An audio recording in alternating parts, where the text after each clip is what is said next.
A poor mechanic fixed a woman's car at midnight. The next day, 3 black SUVs pulled up to his garage. Have you ever met someone whose silence said more than 1,000 words? Someone who wasn't trying to be found but ended up changing your life forever? This is a story about a quiet man with a garage full of rusted tools and an even rustier heart, and a woman who walked in from the cold, not just to fix her car, but to find a place to belong. What happens when 2 people, both lost in their own ways, stumble into each other's lives? Can kindness repair what grief has worn down? Can love find its way in through the cracks we try so hard to seal? You're about to hear a story of quiet courage, second chances, and the kind of healing that comes not in grand gestures, but in shared silence, strong coffee, and ordinary mornings that become extraordinary. If stories like this speak to you, gentle, heartwarming tales about real people, real love, and the quiet power of hope, I'd be honored if you'd subscribe to the channel. It helps more people find these stories, and it means the world to me. Now settle in, take a breath, and let me tell you the story of the quiet garage, the loud heart. The town of Willoughby had a way of settling into silence after sunset. Not the eerie kind, but a quiet that came from contentment. Rows of old clapboard houses lined the snow-dusted streets, and the distant hum of the river echoed like a lullaby in the hills. Folks went to bed early there, or at least stayed indoors once the sun dipped low behind the pine trees, all except one man. Frank Mercer stood at the mouth of his garage, arms crossed, a steaming mug of instant coffee in hand. His overalls were worn at the elbows, grease-stained and faded, but clean. He always kept them clean. His late wife used to tease him that he was the only man in town who ironed his work clothes. The garage was small, more like a glorified shed tucked beside an old gas station that hadn't pumped fuel in over a decade. But it was his, and more than that, it was familiar.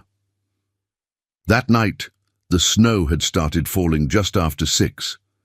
By 8, the town had tucked itself under a white blanket. It was nearing midnight now, and the only lights on Main Street were his, warm and amber through the garage windows. Frank didn't expect anyone. He never did. At 62, solitude had become his closest companion, and most nights passed without more company than the soft static of an old AM radio. But then, out of the thick hush of falling snow, came the sound of tires, crunching, sputtering, then coughing to a stop. He turned slowly, brows furrowing. A sleek black car, not from around here, had limped its way to the curb just outside his garage. The engine gave one last shudder before going silent. Steam hissed from beneath the hood. Frank didn't move. Right away. Something about the sudden intrusion made him cautious. City car, low-profile tires. Too clean for these parts. The driver's door cracked open and a woman stepped out. She wasn't young, but she moved like someone who had once been. Tall, wrapped in a long wool coat, her boots ill-suited for the snow. Her hat was crooked, her scarf not quite tied. She looked not lost exactly, but adrift. Frank set his mug down. "You all right there, ma'am?" She looked up, startled at first, then relieved. "I think my radiator blew, or the thermostat, I'm not sure. It just started steaming and, well, here I am." She gave a half laugh, the kind people make when they're trying to pretend they're not shaken. Frank approached slowly, hands visible. "Let me take a look." Up close, she smelled faintly of jasmine and cold air. Her hands trembled slightly as she handed him the keys. "I'm Frank," he said without ceremony, popping the hood. "Lillian," she replied, hugging herself. "I was trying to make it to Duluth before morning, but I think the weather had other plans." Frank grunted in acknowledgement. The engine was overheating, classic signs of a stuck thermostat. Not a tough fix, but he'd have to let things cool before replacing it. "You're not making it to Duluth tonight," he said, matter of fact. "You'd be lucky to make it to the diner 2 blocks down." Lillian looked back at her car. Then, at the dark street. "I guess I should have checked the forecast. You from around here?" No, she said, then added, just passing through. He didn't ask more. She didn't offer. You can come inside, warm up while I see what I can do. Lillian hesitated. Are you sure? I don't want to. Suit yourself, Frank said, already walking back to the garage. She followed. Inside, the garage was cleaner than most would expect. The concrete floor had been swept, tools lined neatly along the walls, and an old wood-burning stove crackled in the corner. It smelled faintly of oil and pine. Frank handed her a chipped ceramic mug. Coffee's not good, but it's hot, she smiled gratefully. I'll take it. They sat in silence for a few minutes, the snow whispering against the windows. Frank worked under the hood while she stood nearby, watching quietly. You live here long? She asked eventually. Born and raised, left for a while, came back. Why? He shrugged. Sometimes the world out there's too loud. She nodded, eyes distant. I know what you mean. Something in her tone, a thread of weariness. It caught his ear, but again he didn't press. Your thermostat's stuck. I can fix it, but I'll need it to cool down. Give it 30-40 minutes. Thank you, Frank. Really, I didn't know where I was going to end up tonight. He looked at her, really looked, and saw the strain around her eyes, the subtle slump in her posture. She wasn't just tired from the drive. Sit a while, he said. No sense standing around in the cold. She did. The silence that followed was oddly comfortable. Your garage, she said after a while, it feels peaceful. Frank chuckled. That's because no one comes here after 5 p.m. I think I needed peaceful. He didn't respond, just handed her a small wool blanket he kept in the office for the occasional late-night tow. By the time he finished the repair, the snow had thickened, turning the world outside into a soft blur of white and shadow. You sure you want to drive tonight? He asked. Roads'll be slick. She looked out the window. Her fingers tightened around the mug. Then, almost inaudibly, no, I suppose I'm not in a hurry anymore. Frank handed her the keys. There's a spare cot in the back room. I don't usually offer it, but well, it's there if you want it, no strings. Lillian blinked, surprised by the offer, and something in her expression softened. Thank you. That's very kind. Frank shrugged. Sometimes people just need a place to be. He didn't sleep much that night. Something about her presence, the way she had looked at the snow, not with wonder but with quiet resignation, stirred something long buried. Not attraction, not yet, but recognition, like finding a familiar melody in the middle of a new song. And though he didn't know it yet, the quiet garage would never be the same again. The night stretched long and cold, but inside the garage, the crackling of the wood stove and the low hum of Frank's space heater lent a kind of warmth that went beyond temperature. It wasn't cozy exactly, but it was safe. Lillian sat on the worn bench along the back wall, still wrapped in the wool blanket Frank had offered. She hadn't said much since agreeing to stay the night. Neither had he. Frank wasn't used to company, much less at midnight. Yet somehow, her presence didn't feel like an intrusion. She wasn't asking questions, poking around, or fidgeting with her phone like most people would. She just sat, quiet, watching him work. Every so often, their eyes met and there was a shared understanding. Not romantic, not yet, just something simple and human. We're both here. He crouched beneath the hood of her car, tools moving with practiced precision. The new thermostat clicked into place with satisfying ease. The radiator cap hissed steam as he loosened it, then tightened it again. His hands knew what to do. They always had. It was one of the few things that still made sense in a world that had stopped making much of it. Behind him, Lillian finally spoke. You're good at that, she said softly. Frank didn't look up. 40 years will do that to you. You were in the military? He gave a small nod. Army, motor pool. Spent most of my time under Humvees in the desert. That must have been hard. He wiped his hands on a rag, straightened slowly. It was just work. Hotter, louder, fewer decent tools. She smiled faintly. You talk like a man who doesn't like to dwell. He considered that. Not much use in it. There was a long pause before she asked, "What about your wife?" He turned then. His eyes met hers, still and unreadable. She passed. 10 years ago. I'm sorry. He nodded, then returned to his tools. Me too. The silence that followed wasn't awkward. It was reverent in a way, like the space around them had become a kind of sanctuary, unspoken grief hanging in the air like incense. Lillian looked down at her coffee cup, now empty. I lost someone too. Frank didn't answer, didn't ask who or when. He didn't need to. Loss had a sound, and it was in her voice. Instead, he said, "You can sleep in the office. It's warmer, there's a cot, a couple of extra blankets. I don't want to put you out. You're not. You barely know me." Frank turned off the overhead light, leaving the soft orange glow of the stove. "Sometimes that's easier." She didn't respond, just stood slowly, blanket still wrapped around her, and followed him to the back. The office was small, half storage space, half makeshift living quarters.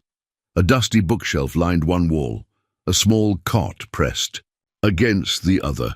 There was a photo on the desk, slightly faded, a woman with kind eyes, hair caught mid-laugh, standing next to a younger, cleaner-shaven Frank.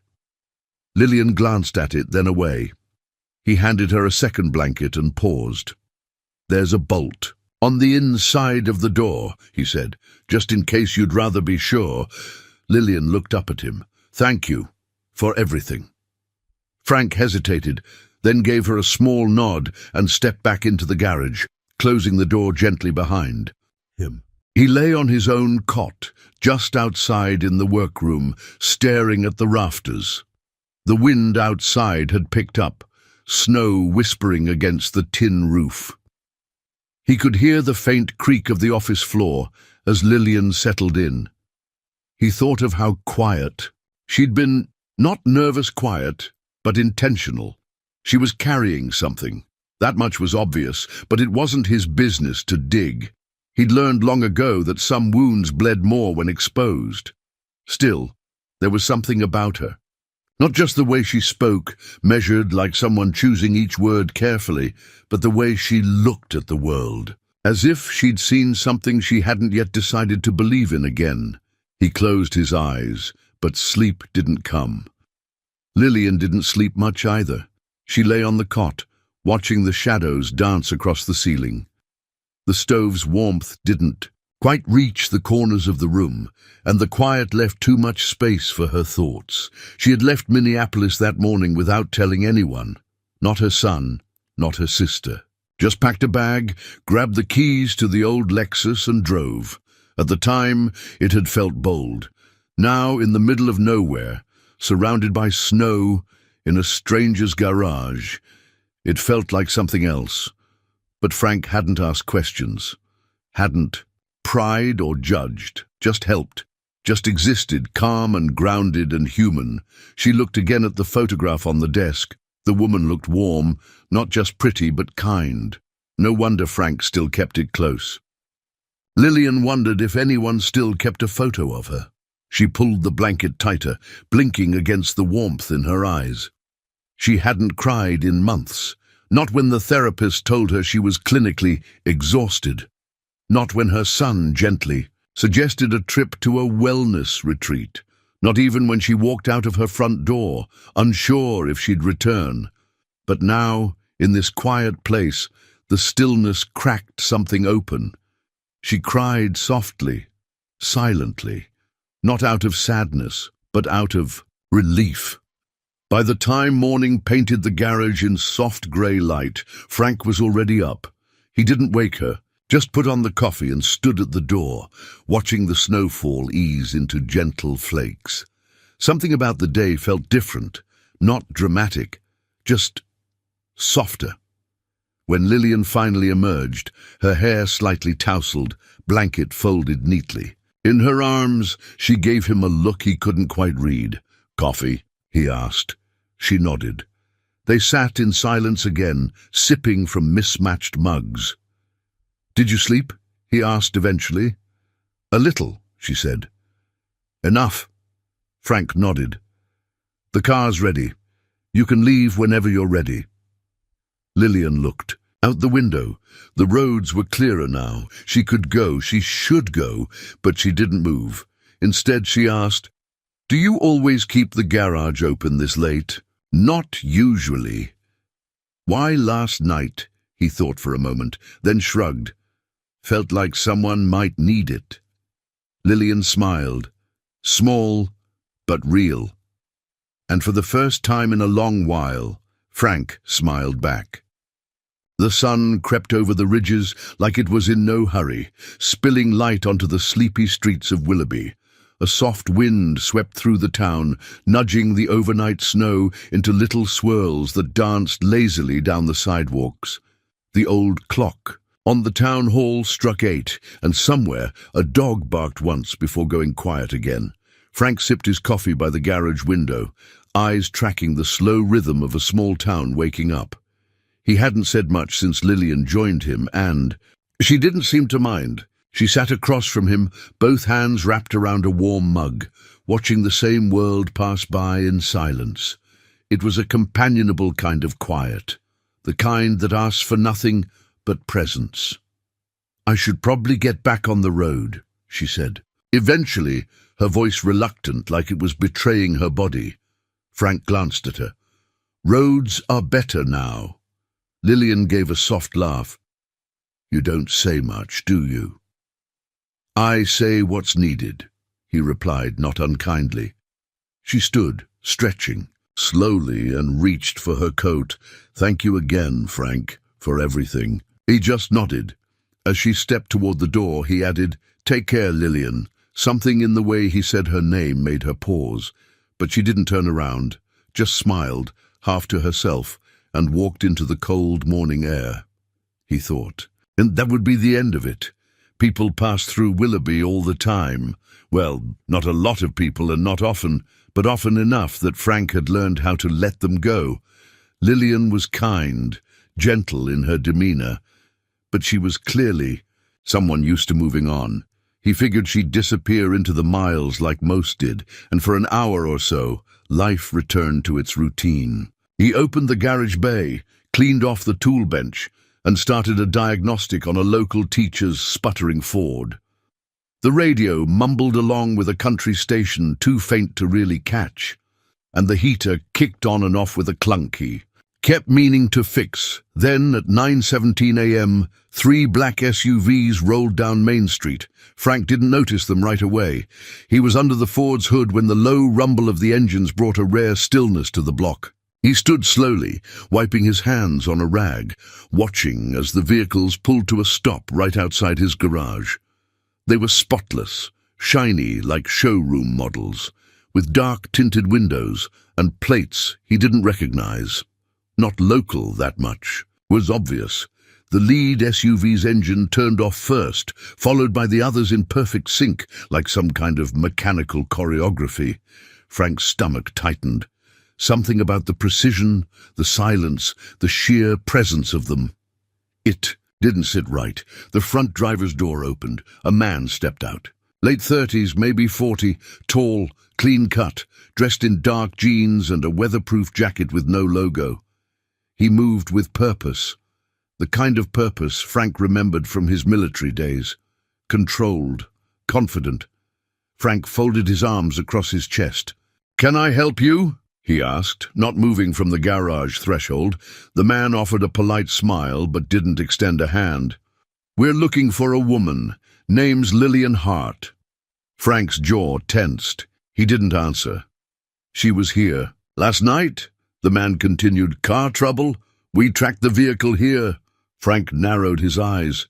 "She left this morning. Didn't say where she was headed." The man studied him. Not hostile, but something sharper than polite. Assessing. "You a friend of hers?" "I'm a mechanic." The man nodded, then gestured to one of the other SUVs. Another man approached, carrying a tablet. He tapped on it, turned it, and showed Frank a photo. Lillian, mid-conversation, candid but clear. Seen her? Frank stared at the image longer than he needed to, then said, "Yep, same lady, she's not here." She say anything? Mention where she was going? Frank met the man's gaze. Nope. The silence that followed was brief but heavy. Finally, the man gave a nod, signaling to the others. They didn't linger. No threats, no questions asked twice. Just a polite thank you and 3 black SUVs rolling away as smoothly as they'd arrived. Frank stood at the edge of the garage, jaw tight, the air thick around him. He didn't return to the Ford right away. Instead, he poured another cup of coffee with a hand that wasn't quite steady and sat at his desk, staring at nothing in particular. Who the hell was Lillian Hart? He didn't believe in coincidences, not at his age. The woman shows up out of nowhere, drives a luxury car unsuited for snow, carries the kind of stillness that only comes from long exposure to grief or guilt.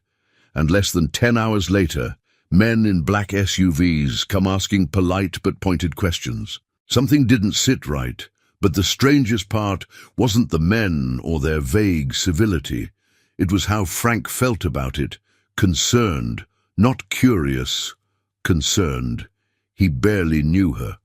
She'd spent a night under his roof, drank his bad coffee, and left like the wind, but something about her had landed in him, like a song stuck in the back of the mind.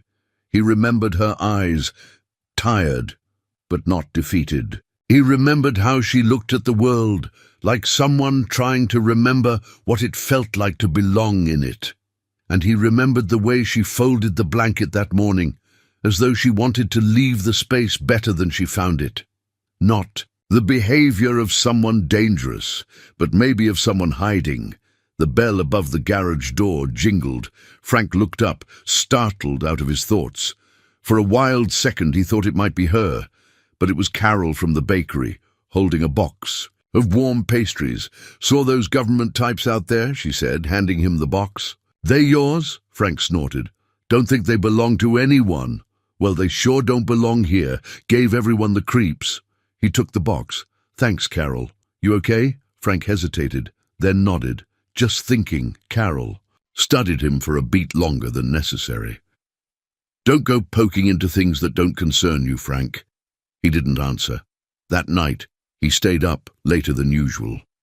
Didn't open the garage. Didn't fix the heater. Didn't return the bakery box to Carol. He just sat in the soft light of the stove, the radio quiet, and stared at the photo of his wife on the desk. She'd always had a way of reading people. Said some folks were like radio signals. You didn't need to understand everything about them to know they were trying to reach someone. Lillian was one of those people, and Frank wasn't so sure she should be out there alone. Frank hadn't expected to see her again. He'd told himself that from the start. People passed through. They left. They had their reasons. That was the way of things. But in the quiet that followed the black SUVs and Carol's careful warning, the space she'd occupied in his garage, and maybe a little in his mind, didn't fill itself back in. He found himself glancing at the road more than usual, leaving the porch light on longer than necessary, listening for unfamiliar engines. Still, it was 3 days before she returned. It was a Wednesday morning. The sky had cleared. The snow had crusted into bright, hard banks along the sidewalks, and the cold had sharpened its edge. Frank was tightening the alternator belt on a rusted-out Chevy pickup when he heard the tires crunch against the drive. He didn't look up right away. Let her come to him. When he finally did lift his gaze, there she was, coat buttoned, scarf neatly knotted this time, cheeks touched with color. She held a white paper bag in one hand, a cardboard drink carrier in the other. "You're early," Frank said, straightening. "Garage doesn't open till 9. "I know," Lillian replied. "This isn't a service call." She held out the bag. "Apple fritters. I thought maybe you still took sugar in your coffee." He raised a brow but took the offering. "Still do." She smiled, and it was softer than before, less guarded. Frank stepped aside, motioning her in. Stove's lit. Come warm up. Inside, she settled into the same bench by the wall as before, removing her gloves and wrapping her fingers around the coffee. Frank poured himself a mug, then opened the bag. These from Carol's? She still wakes up at 4. Some things never change. Frank took a bite. The sugar clung to his fingers, the dough still warm. They came looking for you, he said finally, wiping his hand with a shop rag. I figured. Frank looked over. They didn't say who they were. I know who they were. He waited. She didn't elaborate. I didn't tell them anything, he added. Lillian looked at him, eyes unreadable. Thank you. Silence again. Not hostile, just filled with things unsaid. Wasn't sure you'd come back, Frank said after a moment. I wasn't sure either, she admitted. But the coffee's better than I remembered. He chuckled once. Still not good. I've had worse. She sipped quietly for a while, then turned to face him more fully. Frank, she said softly, do you ever disappear? He blinked. What do you mean? I don't mean physically, I mean inside, like you're still here, still, doing the motions. But there's a part of you that's just gone, like you stepped away from yourself and didn't know how to come back. Frank studied her. There was something different in her now, not fear, not even sadness, but exposure, a willingness to be seen. He didn't answer right away. Then he said, after my wife died, I didn't talk to anyone for 4 months. I came here every day, worked on cars, no one asked me to fix, drank coffee I didn't taste, nights I just sat, stared at the clock, couldn't tell you what I was waiting for. Lillian didn't move, just listened. I wasn't angry, I wasn't crying, I wasn't anything, just not there. That's what I meant, she said quietly. He met her gaze. You too? She nodded. I used to be someone. I mean, I had a life, career, husband, people relied on me. And then one day it all felt heavy, like everything I'd built was resting on my chest. My husband died, and everyone told me to take time. But the truth is, I'd already left before he did. Emotionally, spiritually, I just never found my way back. She folded her hands together. Her voice grew quieter. My son got worried. I started therapy, did the whole wellness retreat routine, and then last week I just got in the car and drove. Looking for something? Frank asked. I didn't know. Maybe a place to stop running. Frank looked down at the floor. You could have picked a better place than Willoughby, she smiled. Maybe, or maybe not. The wind rattled the windows gently, like fingers tapping to be let in. Frank poured more coffee. This time, he brought it to her first. She accepted it like a peace offering, their fingers brushing briefly. You ever think about leaving? She asked. Frank leaned against the workbench. I did. After Anna died. Thought about moving closer. To my daughter in Arizona. But I didn't like the heat, or the noise, or the traffic, he shrugged. This place has ghosts, but at least they're mine.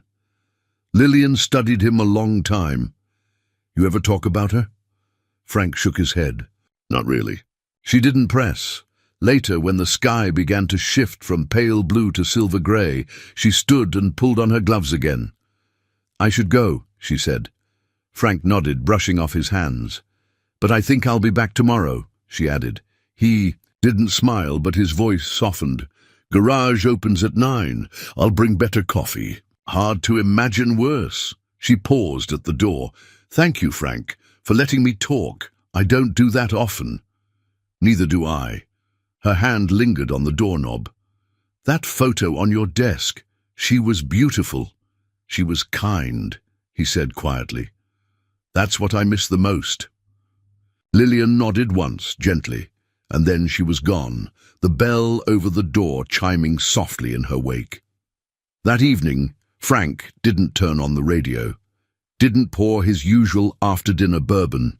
He just sat by the stove, watching the orange light flicker against the walls of his garage. He thought of Lillian's voice, steady, deliberate, raw in its honesty, and he thought of how strange it was to feel a quiet kinship with someone you barely knew. It wasn't romantic, not in the way most people thought of love. But it was something, a bridge between two people who understood the weight of silence. And maybe, just maybe, it was a beginning. By the end of the week, Lillian had become a fixture in the garage. Not every hour, not every day, but enough that her presence no longer surprised Frank. She brought coffee that was marginally better, pastries that kept his hands sticky, and conversation that came in gentle waves. Never too much, never too little. She didn't hover, didn't distract him from his work. Mostly she sat on the bench by the stove, reading a novel with a broken spine or thumbing through old magazines. Frank hadn't bothered to throw away, but occasionally their words drifted toward each other and settled into a rhythm that neither had expected. It was a kind of quiet companionship, like two birds choosing the same stretch of fence for a while. No promises, just presence, but peace has a strange fragility. It can be broken not by violence or words, but by the weight of what is hidden. It happened on a grey Thursday afternoon. The clouds hung low, pregnant with snow, and Frank was fixing the alternator on a dusty Buick from 2 towns over. Lillian had gone out earlier that morning. Just a drive, she said, and Frank, in the lull of her absence, turned to the passenger seat of her car to move it into the bay for a quick tune-up. It was innocent.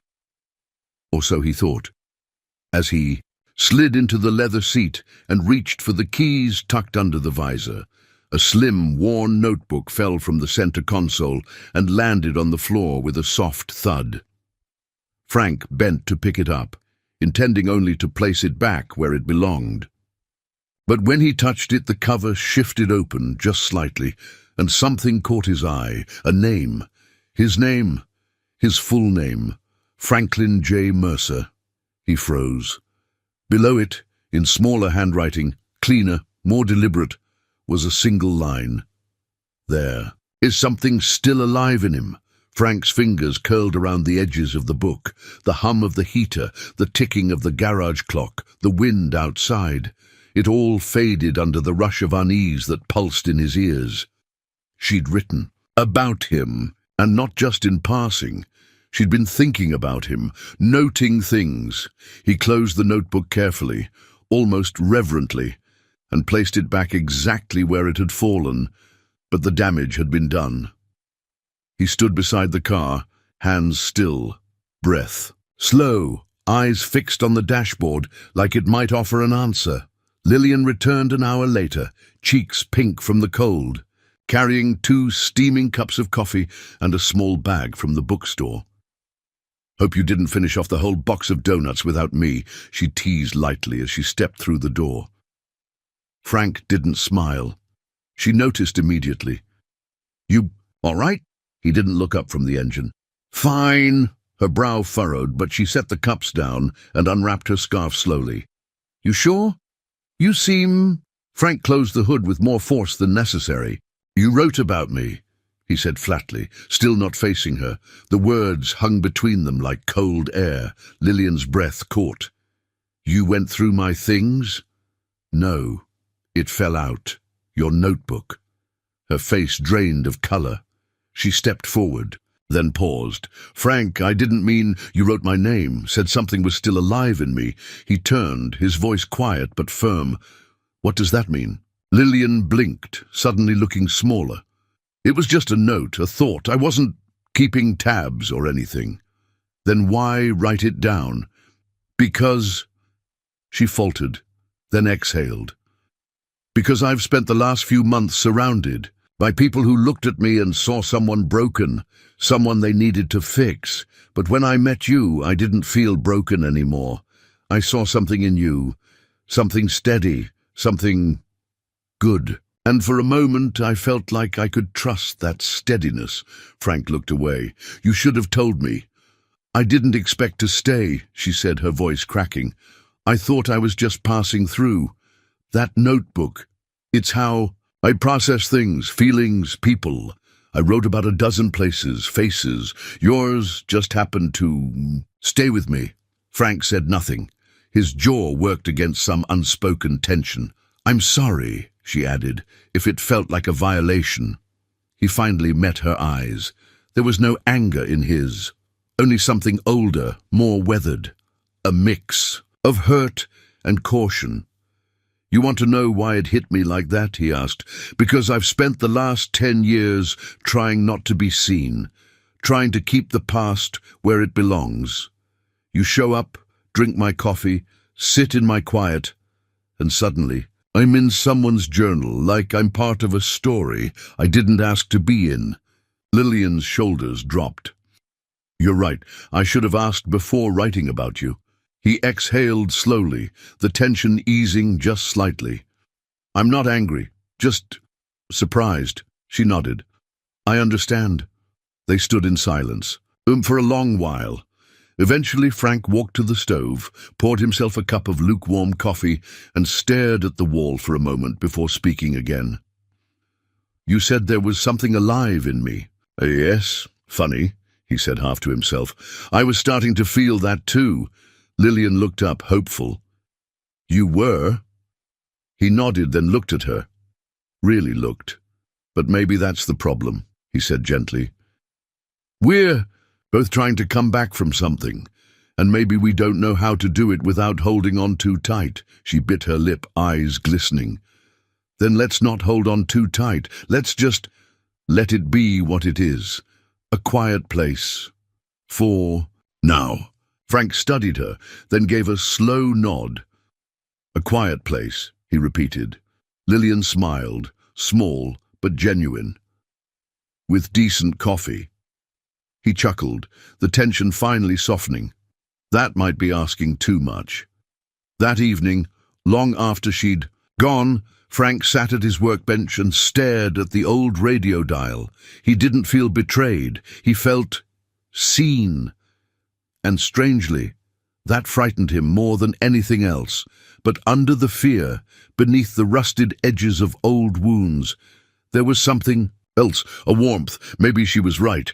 Maybe there was still something alive in him after all. The rain came unexpectedly. For weeks, snow had ruled the skies over Willoughby, but this afternoon the clouds broke open and released something softer. Not the sharp sting of sleet or the smothering weight of snow, but a gentle, steady rainfall that felt more like a whisper than a warning. Frank stood in the garage doorway, arms folded, watching the drops roll off the rusted hood of an old Pontiac. The scent of wet pavement and motor oil mingled in the air, oddly comforting. Lillian hadn't come by that morning, or the one before, and while Frank told himself it didn't mean anything, he'd felt the silence in his chest more than he cared to admit. He wasn't angry, not anymore, just unsettled. He hadn't meant to overreact, but something about seeing his name in that notebook, seeing himself through someone else's eyes for the first time in years, it had shaken something loose. And now the garage felt different, emptier. He turned back inside, grabbed a wrench off the workbench, and went to work on the stubborn alternator. The rain tapped against the windows like an old friend too nervous to knock. It was just past 4 when she appeared. No warning, no sound. Just the chime of the bell above the door and the soft scuff of wet boots on concrete. Frank looked up. Lillian stood in the entrance, rain clinging to her coat and damp strands of hair. She carried no coffee this time, no pastries, no small talk. Tucked into a paper bag, just herself. I wasn't sure if I should come, she said. He put down the wrench. But you did. She nodded. They stood in silence for a moment, the only sound the patter of rain on the roof. Can we talk? She asked. Frank motioned toward the bench by the stove. She walked over, unbuttoning her coat, but not removing it, as if unsure how long she planned to stay. Frank sat opposite her, elbows on his knees, hands clasped. I came back because I owe you more than an apology, she said, voice low. I owe you the truth. He didn't interrupt. I wasn't entirely honest with you about who I am, about why I came here. She exhaled. I didn't just drive out of grief. I ran. Frank tilted his head slightly, waiting. My husband, Didn't die in his sleep like I told you, she said. He took his own life 2 years ago. Frank's brow furrowed, but he remained quiet. He had been struggling for a long time. Depression, anxiety, a job that crushed him. And her voice cracked. I missed it. I was too wrapped up in appearances, in managing the outside of our life, to see what was breaking on the inside. I was smiling at fundraisers while he was slipping through the cracks. She swallowed hard. When he died, people sent cards, flowers. They said things like, he's at peace now, and time heals. But none of it landed. None of it touched the guilt that lodged itself in me like a splinter. And then one day it all just stopped meaning anything. I stopped meaning anything, to myself, to the world. Frank's gaze never left her. My son tried to help. He's a good man, but he doesn't know how to sit in sadness. He wants solutions, so he booked me into a place in Vermont, wellness center, therapists, nature walks, journaling prompts. It helped a little, but it didn't bring me back. She looked up at him then, eyes shimmering. I thought if I could just disappear, just drive without a destination, maybe I'd land somewhere that felt real. And I ended up here, at your garage. Frank sat back, the words settling over him like dust. He could feel her pain, not just in her voice, but in the way her shoulders folded inward, the way her fingers twisted in her lap. You didn't scare me, he said at last. She blinked, surprised. What? That day with the notebook. You didn't scare me.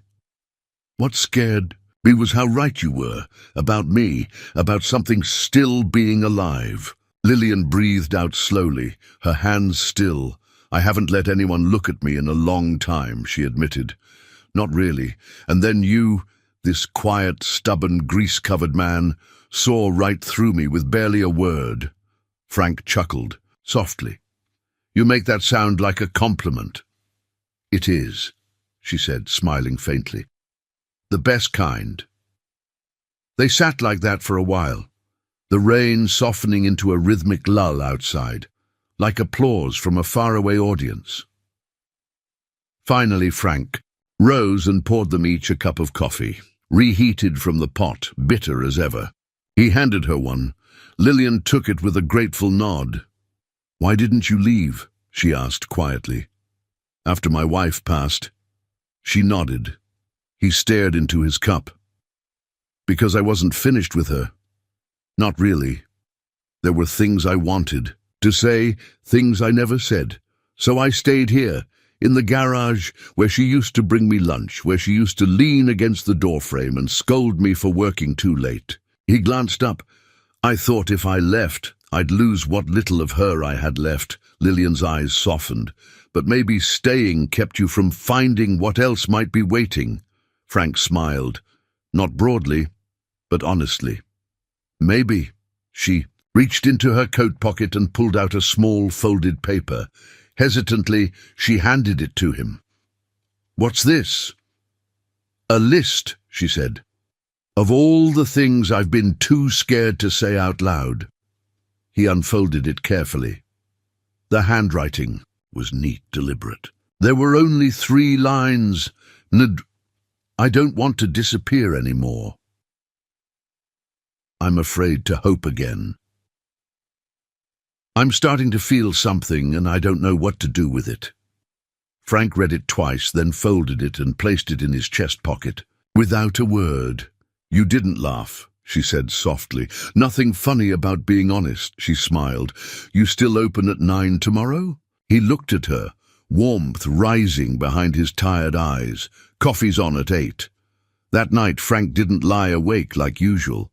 He slept deeply, dreamlessly, and woke to the scent of rain still in the air and the faintest sense that the garage and the man inside it had changed, and for the first time in a long time he looked forward to morning. Frank had always been a man of routine. Wake up before the sun, black coffee by the stove, open the garage at 9 sharp, fix whatever rolled in, no matter how busted or broken, close up shop by 6, reheat something for dinner, radio. silence, sleep. He hadn't thought of it as loneliness. Not until recently. Not until Lillian. But on that Saturday morning, something shifted. He found himself straightening the shop before she arrived, stacking the loose oil filters, wiping down the counter, even swapping out the rag that had been draped over the coffee pot since Christmas. It was still dark outside when he started the coffee. By 8, the garage smelled faintly of fuel and fresh brew. Frank stood at the window, arms folded, watching the street for a sign of her, and then, just past 8:15, there she was. Walking, not driving, coat cinched tight, carrying a paper bag and a sparkle in her eyes that hadn't been there. Before? "You're early," Frank said as he opened the door. "So are you," she replied, stepping inside. "I never said I wouldn't be." "You never say much." He raised an eyebrow, motioned to the stove. "Coffee's hot." Miracles do happen. She handed him the bag, warm croissants and a pair of tiny jars, raspberry jam and honey butter. "We're upgrading breakfast," she said. "It's time." Frank looked at the jars, then at her. "Fancy." "I figure if I'm going to loiter in your garage like a stray cat, I might as well feed us properly." He chuckled softly. "Not sure you're a cat." She tilted her head. "No? You don't knock things off the shelves. Yet." Frank let out a real laugh, short, surprised, and entirely unplanned. He looked at her afterward, almost startled by the sound. Lillian froze, eyes wide in mock shock. "Was that a laugh?" "Don't get used to it." She grinned. "I was beginning to think you didn't know how." He poured her coffee, handing it over with a shrug. "Takes the right kind of joke." They sat together by the workbench, the morning sunlight creeping through the windows, slicing the garage into slivers of gold and shadow. Outside, the town was beginning to stir. Not loudly, but with the gentle rhythm of a weekend morning. In a place that still valued slow starts. Later, as Frank worked under the hood of an old Chevy, one of the few pickups older than his own, Lillian wandered around the garage, examining tools with curiosity. "What's this thing?" she asked, holding up a long, rusted contraption that looked like it belonged in a horror film. "Ball joint press." "For ball joints." She gave him a look. "Suspension," he clarified. "Holds the wheels steady. Keeps you from drifting." She nodded. "Important, then." More than people realize. She studied it a little longer, then set it down carefully. "Can I help?" Frank blinked. "With what?" "Whatever you're working on." He glanced toward the Chevy. "You ever used a ratchet?" "I was married for 20 years. Frank gave a slow smile. "That's not the same." Lillian walked over and stood beside him, pulling her sleeves up. "Show me." He handed her the ratchet. "Loosen this bolt here counterclockwise. Not too fast or it'll strip." She followed his instruction, tongue tucked slightly into her cheek in concentration. The bolt gave with a soft metallic groan. "There," she said triumphantly. "Not bad. I'll take that as high praise." Frank gave her a sideways glance. "Most folks wouldn't have asked. Most folks aren't trying to earn their keep in a garage with bad coffee." He laughed again, this time longer, easier. "You keep showing up with croissants, you might get promoted." "To what?" "Assistant grease monkey, apprentice." Sounds prestigious. They fell into an easy rhythm. Him explaining, her asking, both of them comfortable in the gentle give and take. At one point, he handed her a socket wrench without even looking, and she took it without hesitation. It felt strangely like they had done this for years, and somewhere in that rhythm, Frank felt something loosen, not a bolt, not a tension rod, but something in his chest. A weight he hadn't realized he was still carrying. He didn't say anything, but he smiled, and she saw it.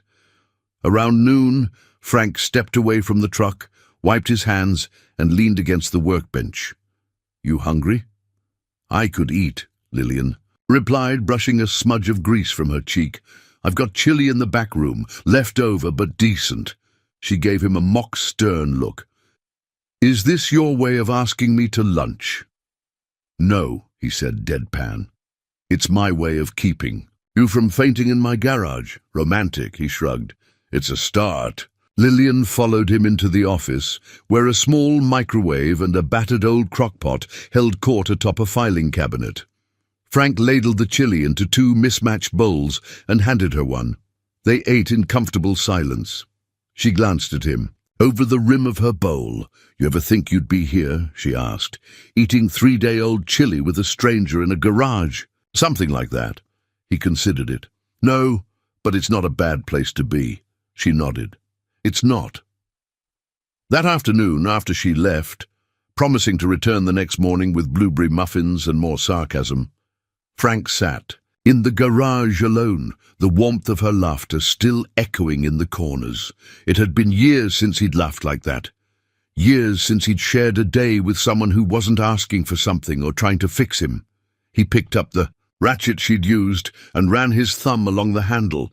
Then he turned to the wall above the workbench, usually bare, and drove a nail into the wood. From it, he hung the small, grease-streaked rag Lillian had used to wipe her hands.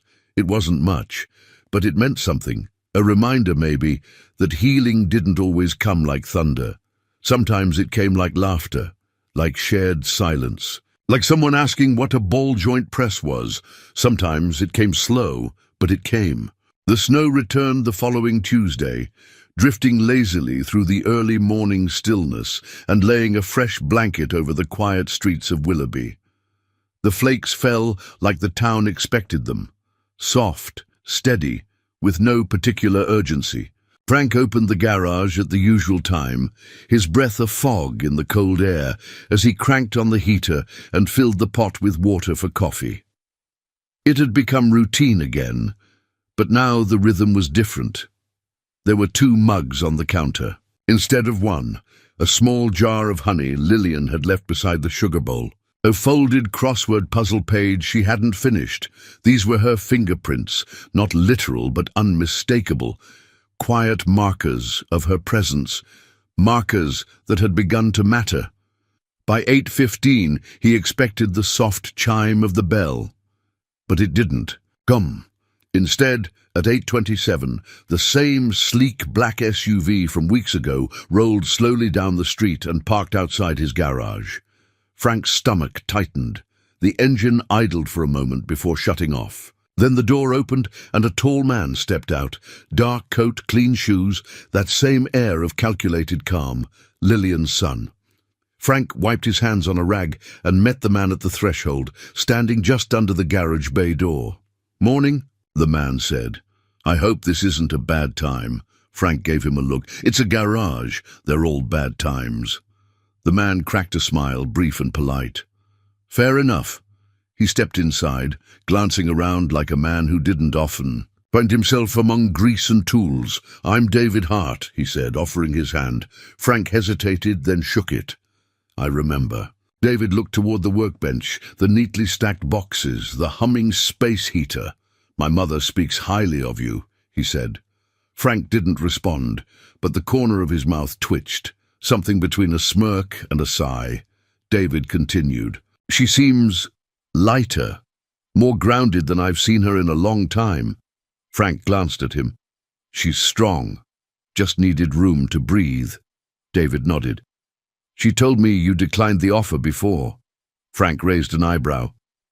"Still, not interested in government work. It's not government. It's independent, veteran-owned. We contract with transitional housing programs and VA clinics, all focused on reintegration." "I'm not a reintegrator," Frank said. "You're a mechanic," David replied evenly. "One who knows how to fix more than just engines." Frank folded his arms. "I've been here a long time." "I know. And I'm not here to pressure you. I'm here because we're launching a program in Duluth. Fleet management, workshop training for vets who've aged out of the system, men who still want to work but aren't sure how to start again." Frank looked away. "We need someone steady, someone they'll respect, someone who's lived a life, not just studied it." David pulled out a folder and set it on the workbench. "No deadlines, no expectations, just look it over." Frank didn't touch it. David paused, then added, You helped my mother when no one else even saw her. This offer isn't a favor, it's a recognition." Frank studied him. This man who moved like he carried the weight of others for a living. He saw the same steadiness in David that he now saw in Lillian. A quiet resilience, the kind that could only come from surviving something you couldn't name. "I'll think about it," Frank said at last. David nodded. "That's all I ask." He started for the door, then paused. "She cares about you," he said softly. "I don't think she said it out loud, but she doesn't have to." Frank didn't move, didn't answer. He just watched as David stepped back out into the snow and disappeared into the SUV, the tires crunching softly as they pulled away. It was almost noon when Lillian finally arrived, her boots dusted white, cheeks pink from the cold. "Sorry, I'm late," she said, unwinding her scarf. "Had to wait for a train to pass, and I got distracted at the bookstore again." Frank was quiet. She looked up, immediately sensing something in his posture, too still, too guarded. "What is it?" He nodded toward the workbench. "Your son came by." Lillian stiffened. "Did he say why?" "Said they're starting a program in Duluth, veterans, workshop skills, gave me a folder." She swallowed. "He shouldn't have blindsided you." "He didn't. He was respectful." She studied him. "But it shook you." Frank turned, leaned against the workbench, arms folded. "I've spent the last 10 years convincing myself the world didn't need me anymore, that I'd done my part, that this garage was all I had left." Lillian stepped closer, voice gentle. "And now I'm not so sure." He glanced at her. "You ever get so used to the weight of something that when it starts to lift, you don't trust it?" "All the time," she said quietly. He smiled, but it didn't reach his eyes. "I've told myself I was finished, that I had nothing left to give. But the truth is, I'm scared." "Of what?" He looked down. "Of starting again, of believing that something new could be just as meaningful as what I lost." She reached for his hand, warm and calloused in hers. "Starting again doesn't mean forgetting what came before," she said. "It means honoring it enough to build something from it." Frank looked at her for a long moment, eyes softening. "I'm not good at new beginnings. You don't have to be," she whispered. "You just have to be willing." That evening, long after Lillian had gone, Frank sat alone at the workbench with the folder David had left. He hadn't opened it yet. Outside, the snow fell thick and quiet, muffling the world. He picked up the folder and ran a thumb along the edge. He wasn't sure if he'd say yes. He wasn't sure if he could. But for the first time in years, he wasn't certain he'd say no. He opened the folder, and something inside him, something long quiet, stirred.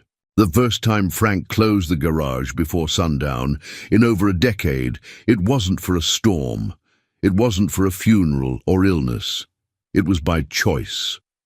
At 2:17 p.m. on a Wednesday, he flipped the sign on the garage door to closed, grabbed his winter coat from the hook by the door and paused.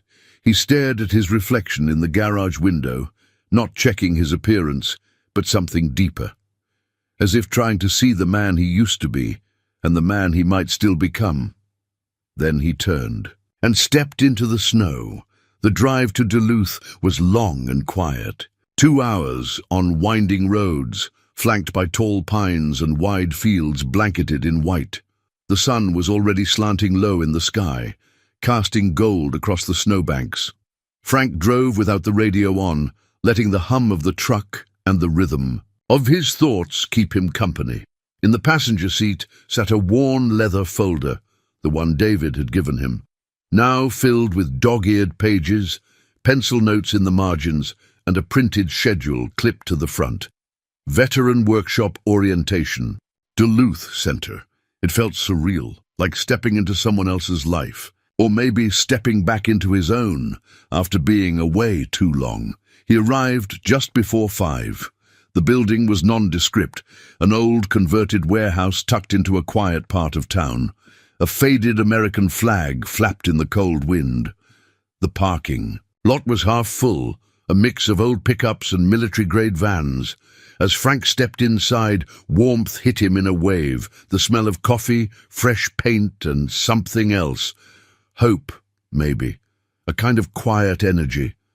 A young man in a flannel shirt looked up from behind a folding table. "You here for orientation?"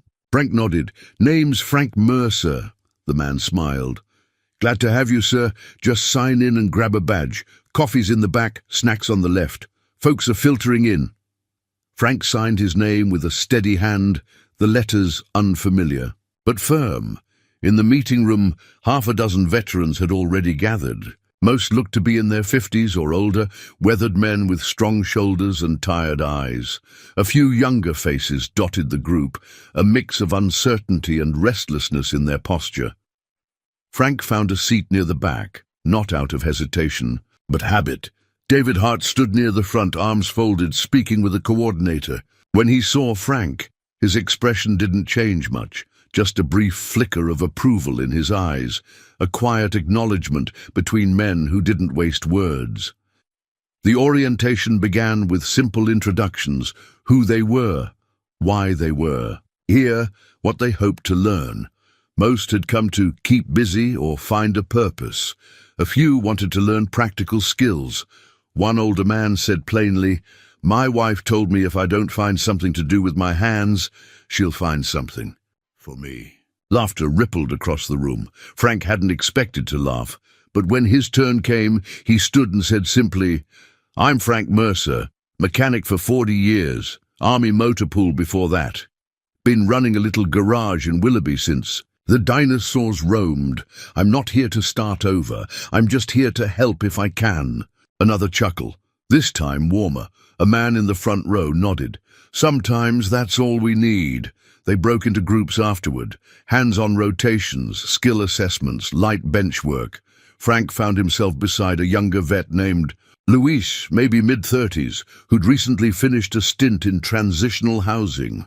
"Been a while since I picked up a wrench," Luis admitted, turning the tool awkwardly in his hand. Frank offered a quiet nod.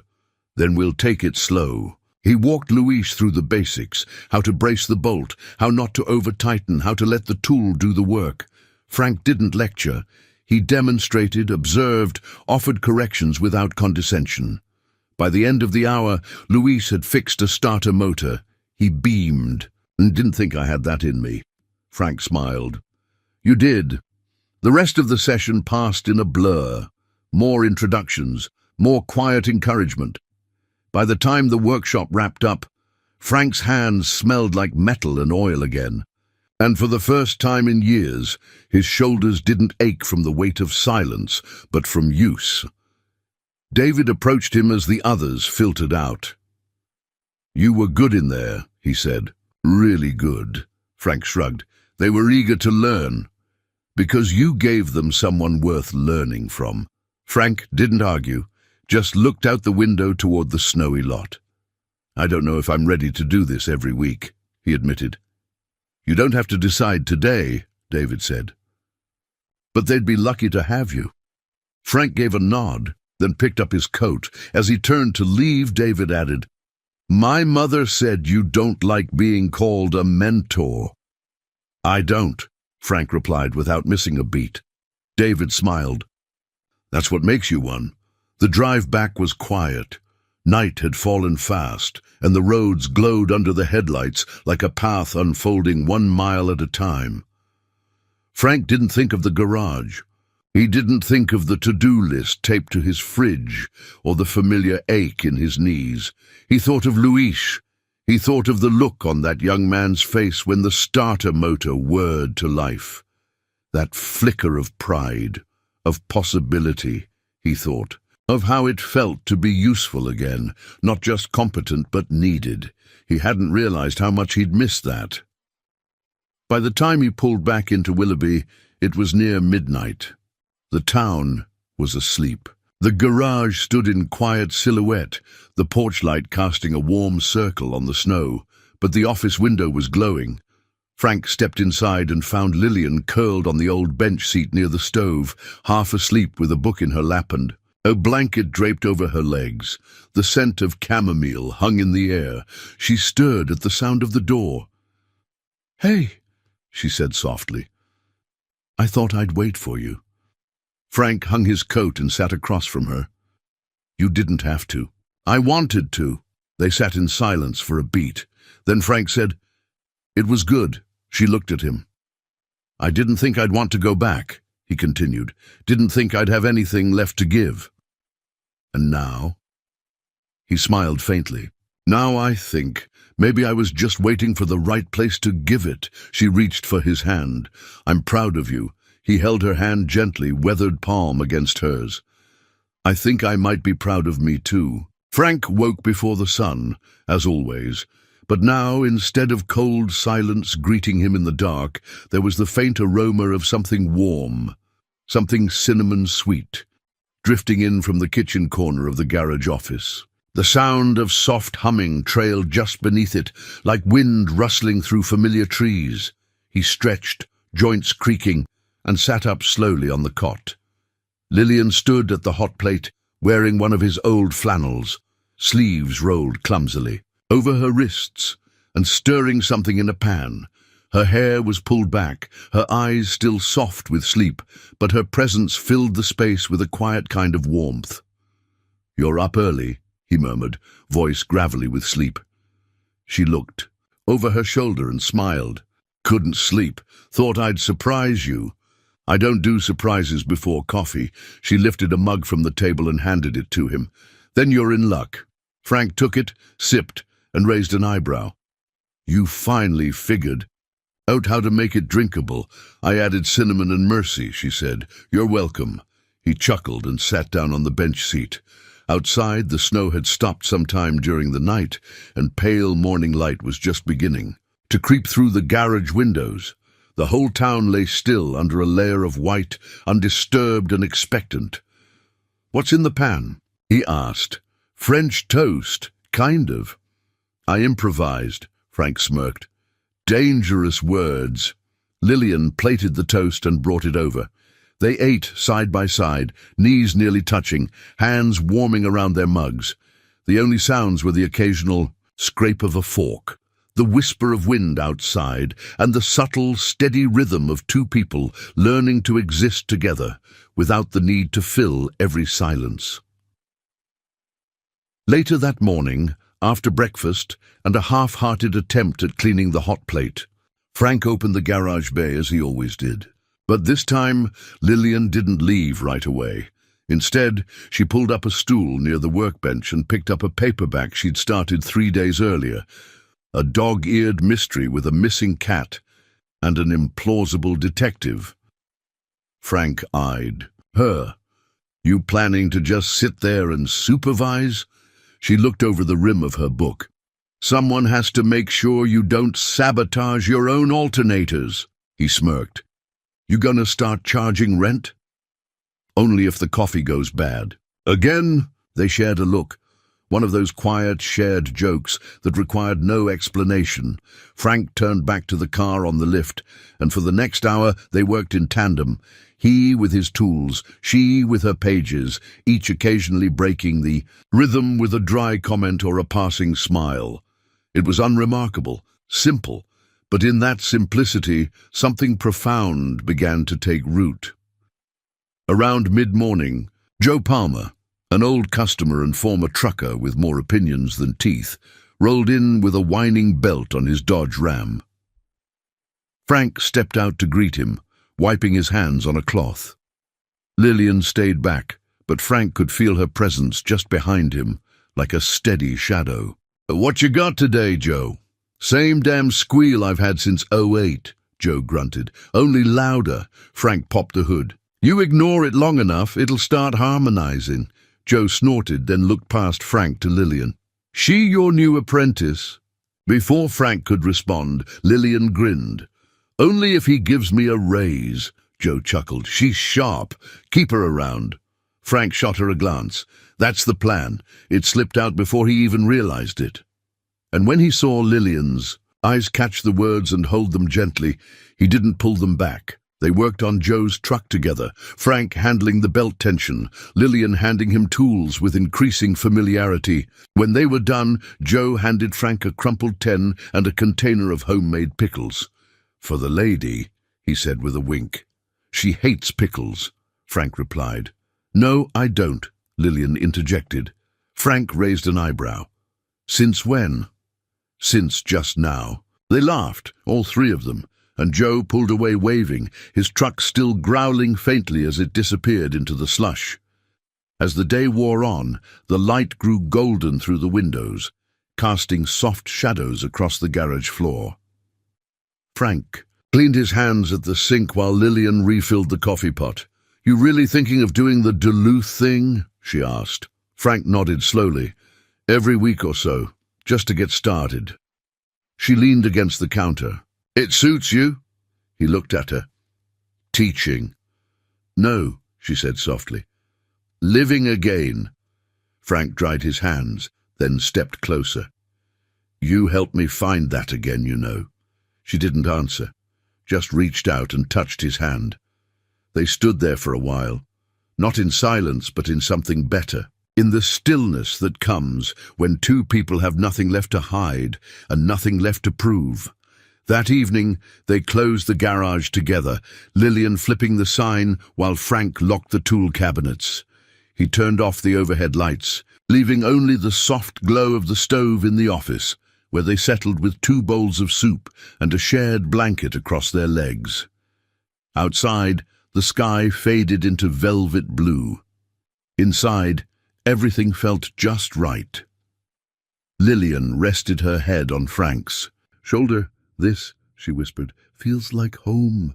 Frank exhaled slowly. "Yeah, it does." He didn't mean the garage or even the soup. He meant her, the mornings with her, the quiet, the laughter, the being, and for the first time in what felt like 100 winters, he wasn't waiting for something else to begin.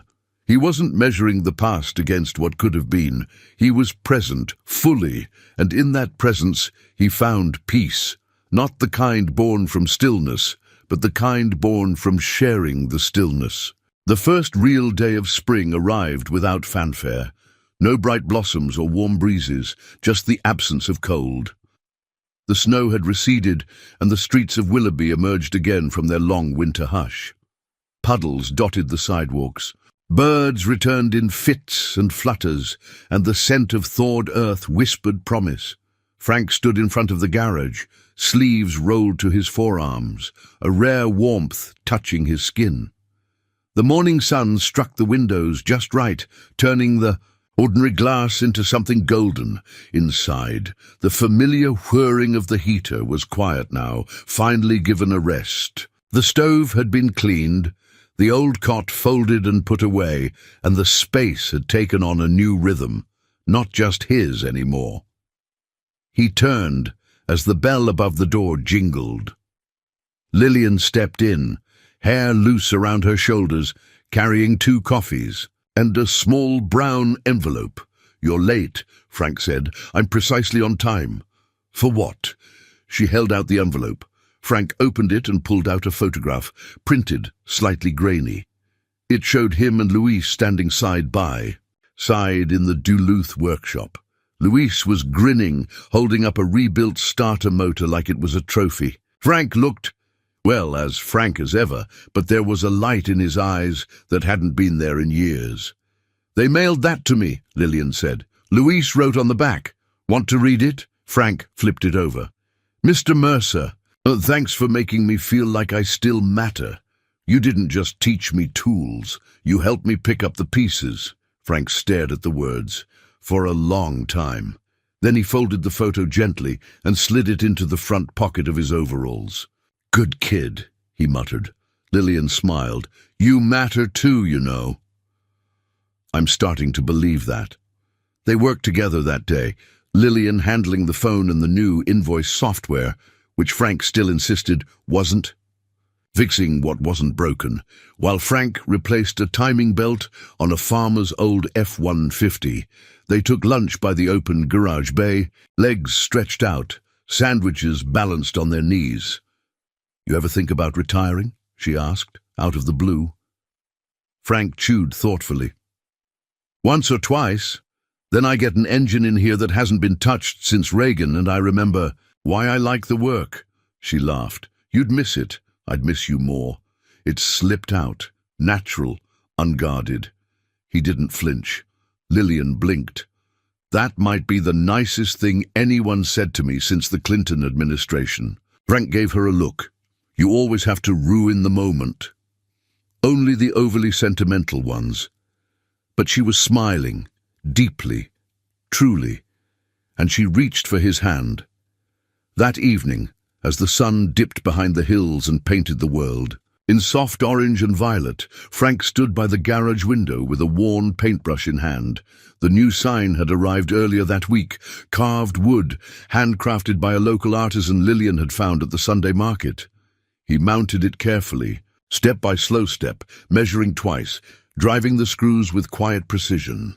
The words on the sign read, Mercer and Hart Auto. We keep more than engines running. Lillian stood beside him, arms crossed, head tilted. It's perfect, she whispered.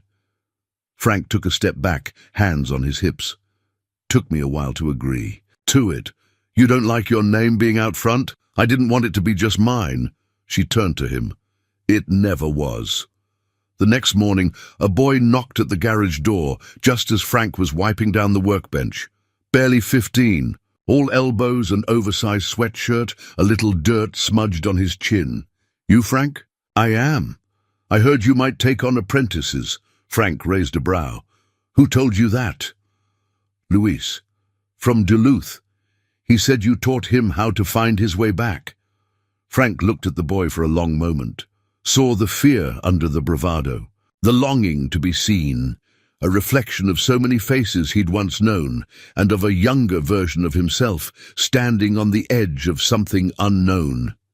He reached under the bench and grabbed a spare apron, tossed it to the boy. You know how to hold a ratchet? The boy caught the apron. Not yet. Frank nodded. Good. We'll start with that. As the boy stepped into the garage, Frank caught Lillian watching from the office doorway, a smile touching the corners of her lips.